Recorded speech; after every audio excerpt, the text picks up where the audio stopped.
DDP YouTube channel attractive study আমি দিব্যেন্দু। আজকের এই ভিডিওতে এসএসসি জিডি 2024-এর যে ফিজিক্যাল, সেই ফিজিক্যাল সেন্টারের আপডেট দেবো। 115 ব্যাটালিয়ান বৈষ্ণবনগর মালদা ওয়েস্ট বেঙ্গলের যে ক্যাম্পটি রয়েছে বিএসএফের, সেই ক্যাম্পের সমস্ত ডিটেলস এই ভিডিওতে শেয়ার করব। তোমরা জানতে পারবে এই ক্যাম্পের রানিং ট্র্যাক কত আছে, এই ক্যাম্পে তোমরা কীভাবে যাবে, আশেপাশে কোনো রুম অ্যাভেলেবেল আছে না নাকি, সমস্ত কিছু বিস্তারিত যে তথ্যগুলো আছে তোমরা কিন্তু সম্পূর্ণ ভিডিওর মাধ্যমে পেয়ে যাবে। তোমাদের উদ্দেশ্যে বলি, আমরা ওয়েস্ট বেঙ্গলের সমস্ত ফিজিক্যাল সেন্টারের আপডেট ধীরে ধীরে দেওয়ার চেষ্টা করছি। আগে অনেক ভিডিও প্রোভাইড করেছি, তোমরা সেই ভিডিওগুলো দেখতে পারো। ডেসক্রিপশন বক্সে লিঙ্ক দেওয়া থাকবে, সেখান থেকে তোমরা কিন্তু সেই ভিডিওগুলো চেক করতে পারো। আর যারা এখনও পর্যন্ত আমাদের এই চ্যানেলটিকে সাবস্ক্রাইব করে, তারা অবশ্যই আমাদের এই চ্যানেলটিকে সাবস্ক্রাইব করে পাশে থাকা বেল আইকনটি প্রেস করে যুক্ত থাকতে পারো পরবর্তী আপডেট পাওয়ার জন্য। তো অ্যাট ফার্স্ট তোমাদেরকে বলি, এটা হলো 115 ব্যাটালিয়ান বিএসএফ বৈষ্ণবনগর মালদা, অর্থাৎ মালদার বিএসএফ ক্যাম্পাস। এই বিএসএফ ক্যাম্পে প্রথম বলে দিই তোমরা কীভাবে আসবে। এই বিএসএফ ক্যাম্পে তোমাদেরকে আসতে গেলে প্রথমত তোমাদেরকে নিউ ফারাক্কা রেলওয়ে জংশনে তোমাকে কিন্তু আসতে হবে। অর্থাৎ নিউ ফারাক্কা রেলওয়ে জংশনে তোমাকে আসতে হবে, চাই তুমি মালদা থেকে আসো, চাই তুমি দার্জিলিং থেকে আসো, আর চাই তুমি কলকাতা থেকে আসো। নিউ ফারাক্কা ট্রেন, সব ট্রেন চলে। তোমাকে কিন্তু এই নিউ ফারাক্কা স্টেশনে নামতে হবে। নিউ ফারাক্কা স্টেশনে নামার পর তোমরা ফারাক্কা স্টেশনের বাইরে চলে যাবে, অর্থাৎ সাবওয়েতে তোমরা কিন্তু বাইরের দিকে চলে যাবে।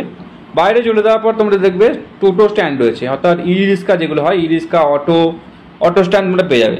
এছাড়াও তারপরেই, অর্থাৎ এই ই রিক্সার পরেই কিন্তু এখানে তোমাদের হাইওয়ে আছে, ওখান থেকে তোমরা বাসও পেয়ে যাবে যাওয়ার জন্য। তবে আমার মতে তোমাদেরকে প্রেফার করব যে তোমরা স্টেশন থেকে বেরিয়ে ই রিক্সা করে নেবে। মাত্র 9 কিলোমিটার মতো রাস্তা। এই 9 কিলোমিটার রাস্তা তোমাদের ম্যাক্সিমাম 20 টাকা করে ভাড়া নেবে। তো এই 20 টাকা করে তোমরা দিয়ে তোমরা এই 9 কিলোমিটার রাস্তা টোটোর মধ্যে চলে যেতে পারো, ই রিক্সার উপরে চেপে তোমরা কিন্তু যেতে পারো এই ক্যাম্পের মধ্যে। তো এখানে তোমাদেরকে বলে দিয়ে, এইটা ফারাক্কা ব্যারেজ ক্রস করে, অর্থাৎ ফারাক্কা ব্যারেজের ওপর দিয়ে তোমাকে কিন্তু এই ক্যাম্পে আসতে হবে। তো 115 ব্যাটালিয়ান এই বিএসএফ বৈষ্ণবনগর মালদায় এখানে যাদের ফিজিক্যাল সেন্টার পড়বে তারা দেখো যে রানিং ট্র্যাক কত আছে তোমাদের এখানে। রানিং ট্র্যাক, এখানে পিচের রাস্তা তোমরা পাবে গ্রাউন্ডের ভেতরে। পিচের রাস্তা টোটাল 1 কিলোমিটার, 1 কিলোমিটার ট্র্যাক তোমাদের আছে। এই 1 কিলোমিটার ট্র্যাক তোমাদেরকে টোটাল 5 চক্কর লাগাতে হবে, অর্থাৎ 5 রাউন্ড লাগাতে হবে। 5 রাউন্ড লাগানোর জন্য তোমাকে এখানে 4টি টোকেন তোমরা পাবে। এই টোকেন তোমরা অবশ্যই হাতে রাখবে, যেন টোকেনগুলো হারাবে না। যদি টোকেন হারিয়ে ফেলো সেক্ষেত্রে তোমাকে কিন্তু ফিজিক্যাল পাস করলেও তোমাকে কিন্তু ফেল করিয়ে দেবো ওরা। সেই জন্যে এই 5 রাউন্ডে তোমাদের থেকে 4টে টোকেন তোমরা পাবে। এই 4টে টোকেন তোমরা হাতে রাখবে। 1 কিলোমিটার রানিং ট্র্যাক আছে। এই পিচের রাস্তা যে এরকম দেখতে পাচ্ছ, এরকম পিচের রাস্তা ভেতরে রয়েছে। এই পিচের রাস্তার ওপরেই তোমাদের কিন্তু রানিং এখানে হবে। এছাড়াও তোমাদের সিলেকশন প্রসেসটা একটু বলে দিই। তার আগে সিলেকশন প্রসেস বলার আগে তোমাদের এখানে থাকার ব্যবস্থাটা বলে দিই। তোমরা এই বৈষ্ণবনগরের আশেপাশে তোমরা কিন্তু থাকার জায়গা পেয়ে যাবে। 100, 150, 200 এরকম রেঞ্জে তোমরা কিন্তু ভালো ভালো রুম এখানে পেয়ে যাবে থাকার জন্য। তাই থাকা নিয়ে কোনো চিন্তা নেই, খাবারও তোমরা কিন্তু অ্যাভেলেবেল খাবার পেয়ে যাবে। এবার আছি তোমাদের সিলেকশন প্রসেস। প্রথমত তোমাদের ভোর 4:30-র সময় তোমাদের কিন্তু লাইন ভেতরে নেওয়া শুরু হবে, অর্থাৎ ভোর 4:30 থেকেই তোমাদের অ্যাক্টিভিটি এখানে শুরু করে দেওয়া হবে। অ্যাক্টিভিটি শুরু করার পর প্রথমেই গেটে দেখতে পাচ্ছ এখানে তোমাদের আইডি প্রুফ এবং অ্যাডমিট কার্ড চেক করা হবে।